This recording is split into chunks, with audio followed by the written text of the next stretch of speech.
નડાબેટ ખાતે operation shield અંતર્ગત તાલીમનું આયોજન કરાયું। કેન્દ્રીય ગૃહ મંત્રાલયના નિર્દેશ અનુસાર બનાસકાંઠા જિલ્લામાં ભારત પાકિસ્તાન બોર્ડર નડાબેટ ખાતે સિવિલ ડિફેન્સ અંતર્ગત ઓપરેશન શિલ્ડ તાલીમનું આયોજન કરાયું હતું। સરહદી સુઈગામ તાલુકાના જલોયા ગામ ખાતે નાગરિકોનું સુરક્ષિત સ્થળે સ્થળાંતર કરાયું હતું। બનાસકાંઠા જિલ્લા કલેક્ટર મિહિર પટેલના માર્ગદર્શન હેઠળ જિલ્લા પોલીસ વડા અક્ષયરાજ મકવાણાના નેતૃત્વમાં આયોજિત તાલીમમાં સરહદી વિસ્તારના બહોળી સંખ્યામાં નાગરિકો જોડાયા હતા। પોલીસ, મહેસૂલ, આરોગ્ય, વીજળી, ફાયર, નગરપાલિકા, એનસીસી વોલેન્ટિયર્સ તથા હોમગાર્ડની ટીમો આ તાલીમમાં જોડાઈ હતી, જેમાં સૌપ્રથમ હવાઈ હુમલા અંતર્ગત સાયરન વગાડવામાં આવી હતી, જેમાં નાગરિકો ઝડપથી સુરક્ષિત સ્થાન પર પહોંચ્યા હતા। આ હવાઈ હુમલામાં 8 જેટલા લોકો ઘાયલ થતા તાત્કાલિક એમ્બ્યુલન્સ મારફત સારવાર માટે ખસેડાયા હતા। હવાઈ હુમલા સામે ફાયરની ટીમ દ્વારા આગ પર કાબૂ મેળવાયો હતો અને રાહત અને બચાવ માટે જેસીબી દ્વારા કાટમાળને દૂર કરાયો હતો, જેમાં 2 લોકોને કાટમાળમાંથી બહાર કઢાયા હતા, જે સારવાર દરમિયાન મૃત જાહેર કરાયા હતા। સુઈગામ તાલુકાના જલોયા ગામ ખાતે નાગરિકોને સ્થળાંતર કરવા માટેની તાલીમનું આયોજન કરાયું હતું, જેમાં નાગરિકોને સ્થળાંતર સ્થળે ખસેડવામાં આવ્યા હતા।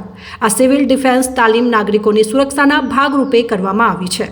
યુદ્ધ સહિત કોઈપણ કુદરતી ગંભીર આપત્તિ વ્યવસ્થાપન સમયે ઇજાગ્રસ્ત અને ફસાયેલા નાગરિકોને સુરક્ષિત સ્થળે ખસેડવા, પ્રાથમિક સારવાર ઉપલબ્ધ કરાવવી જેવી પ્રવૃત્તિઓ હાથ ધરાઈ હતી। આજે ઓપરેશન શિલ્ડ અંતર્ગત બનાસકાંઠા જિલ્લાના સુઈગામ, વાવ અને માવસરી પોલીસ સ્ટેશન ખાતેના કુલ 122 ગામડાઓમાં આજે આ ડ્રીલ યોજાનાર હતી।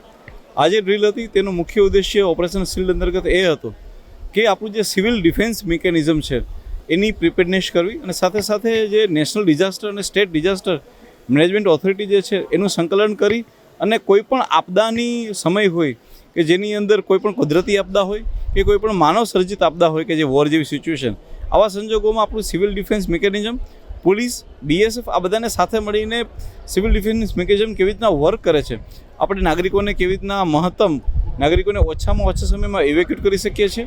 જે ઇન્જર્ડ નાગરિકો હોય, પૂરની હોનારત, અર્થક્વેકની હોનારત કે બીજી વોર કેપ સિચ્યુએશનમાં જો કોઈ નાગરિક ઇન્જર્ડ છે તો એને તાત્કાલિક હોસ્પિટલ સુધી કેવી રીતના પહોંચાડી શકાય છે। એ ઉપરાંત જે નાગરિકોને બ્લડ ડોનેશનની જરૂર હોય, બ્લડની જરૂર હોય, એ નાગરિકોને કેવી રીતના બ્લડ પહોંચાડી શકાય છે અને ખૂબ જ ઓછા સમયમાં દરેક નાગરિકને સંદેશો પહોંચી જાય અને બ્લેકઆઉટનો મેસેજ પહોંચે અને દરેક નાગરિકો એનું પાલન કરે, એ માટેની આજે આ એક્સરસાઇઝ હતી કે જેનું અમે આજ લોકોએ રિહર્સલ કરેલું છે।